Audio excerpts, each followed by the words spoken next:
सप्तम अध्याय ज्ञान विज्ञान योग। श्री भगवान बोले, हे पार्थ, अनंत प्रेम दिखाते हुए तू मुझको अपने मन में रख। सच्चा भाव रखते हुए योग में लगा रहे।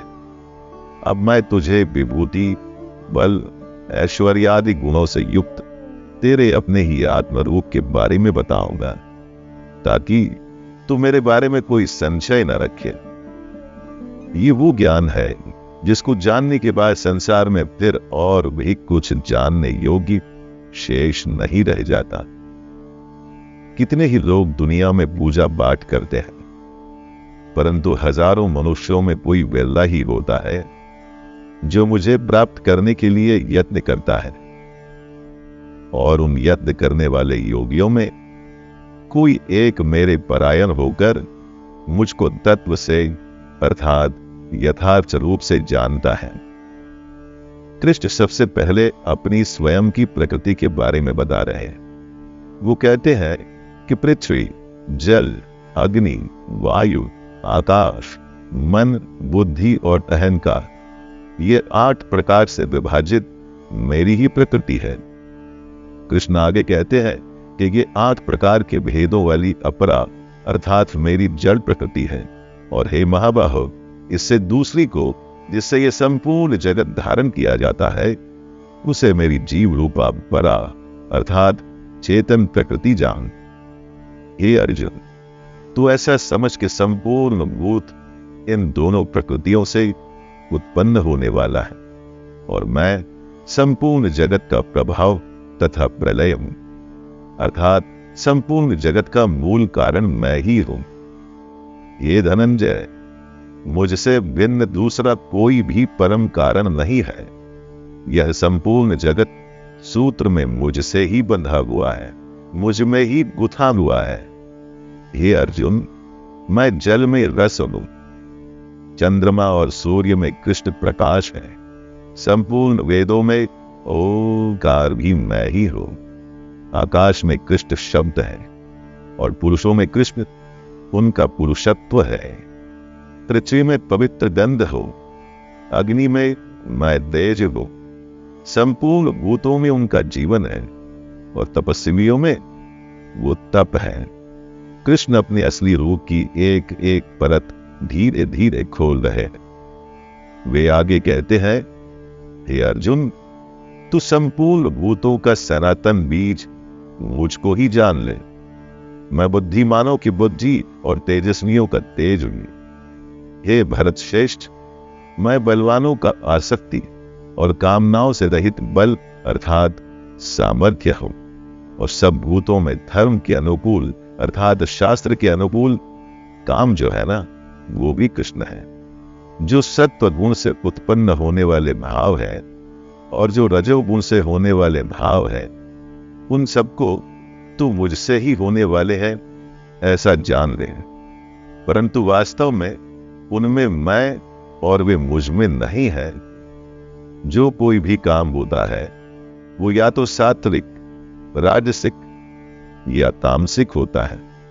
इन्हीं तीनों प्रकृतियों से, इन्हीं तीनों गुणों से ही ये सारी दुनिया मोहित होती है, और वो इसलिए क्योंकि ये तीनों मिलके ही माया बनाते हैं। यह कृष्ण उनका वर्णन कर रहे हैं जो उनको भजते हैं। 4 तरह के लोग होते हैं जो कृष्ण को अपने मन में रखते हैं। सबसे पहले उत्तम कर्म करने वाले, धन से जुड़ी चीजें जिसे चाहिए वो है दूसरा। जो अपने दुख से बचना चाहता है वो है तीसरा, जिज्ञासु। और चौथा होता है ज्ञानी, जो कृष्ण को भजता है। हे अर्जुन, मुझ में एक ही भाव से स्थित अनन्य प्रेम भक्ति वाला ज्ञानी भक्त अति उत्तम है, क्योंकि मुझको तत्व से जानने वाले ज्ञानी को मैं अत्यंत प्रिय हूं, और वह ज्ञानी मुझे अत्यंत प्रिय है। ज्ञानी साक्षात मेरा ही स्वरूप है, क्योंकि वो मन बुद्धि वाला ज्ञानी भक्त मुझ में ही अच्छी प्रकार स्थित है। जिस पुरुष को ये तत्व ज्ञान प्राप्त हो जाता है उसको कृष्ण महात्मा बताते हैं और कहते हैं कि वो अत्यंत दुर्लभ है। अपने भोगों और कामनाओं की वजह से हर जन्म में हमारे संस्कार जमा होते रहते हैं। इन्हीं जमा हुए संस्कारों से हमारा स्वभाव बनता है और इसी स्वभाव की वजह से हम अपने देवता चुनकर उनकी पूजा करते हैं। कृष्ण ऐसे भक्तों के बारे में बता रहे हैं जो दूसरे देवताओं की पूजा करते हैं। कृष्ण कहते हैं जो जो सकाम भक्त जिस जिस देवता के स्वरूप को श्रद्धा से पूजना चाहता है उस भक्त की श्रद्धा को मैं उसी देवता के प्रति स्थिर करता हूं। जो जिसको पूजेगा, जो जिसको भजेगा वो उसको प्राप्त होगा। जो कृष्ण छोड़कर दूसरे देवताओं की पूजा करना चाहते हैं कृष्ण उनका स्वागत करते हैं, लेकिन कृष्ण साथ में एक चेतावनी भी दे रहे हैं कि देवताओं को पूजने वाले देवताओं को प्राप्त होते हैं और मेरे भक्त चाहे जैसे ही भजें अंत में वे मुझको ही प्राप्त होते हैं। समझदार लोग कृष्ण के अव्यक्त रूप को समझने की कोशिश करते हैं। कृष्ण को समझने का साधन है योग, यानी निष्काम कर्म। ईंधन में अग्नि छुपी होती है, जब तक उसे चिंगारी न दिखाई जाए तब तक वो प्रत्यक्ष नहीं होती। उसी तरह से कृष्ण भी अपनी योग माया से छिपे हुए। अज्ञानी जन समुदाय जन्म रहित अविनाशी परमेश्वर को नहीं जानता, अर्थात वो कृष्ण को जन्मने और मरने वाला समझता है। लेकिन ज्ञान या योग वो चिंगारी है जिससे कृष्ण प्रत्यक्ष हो जाते हैं। जिस दुनिया में हम हैं वो कई जन्मों का खेल है।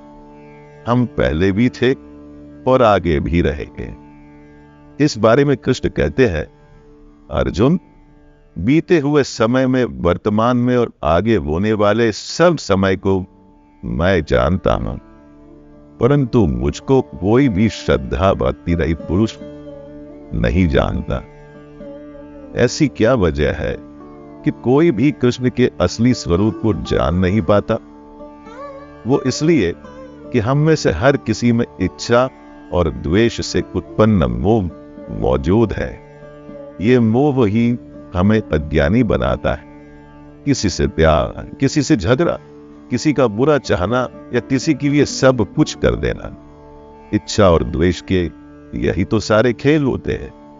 कृष्ण ने ऐसे लोगों के बारे में बताया है जो अज्ञानता के चक्कर से निकलते हैं, जो दुनियादारी को छोड़ उससे ऊपर उठ अपनी और ईश्वर की सच्चाई जानना चाहते हैं। निष्काम भाव से श्रेष्ठ कर्मों को करते हुए जिन पुरुषों का पाप नष्ट हो गया है वे इच्छा और द्वेष से पैदा हुए द्वंद्व से छूटकर मुझको सब प्रकार से भजते हैं। कृष्ण ने कभी दुनिया छोड़ने के लिए नहीं कहा। ये नहीं कहा कि भगवान की खोज में संन्यास लेके घर द्वार छोड़ दो, बल्कि ऐसा करने को कृष्ण ने धूम और पाखंड बताया है। कृष्ण ने कर्म करने को कहा है, सच्चाई जानने को कहा है, अपनी शरण में आने को कहा है।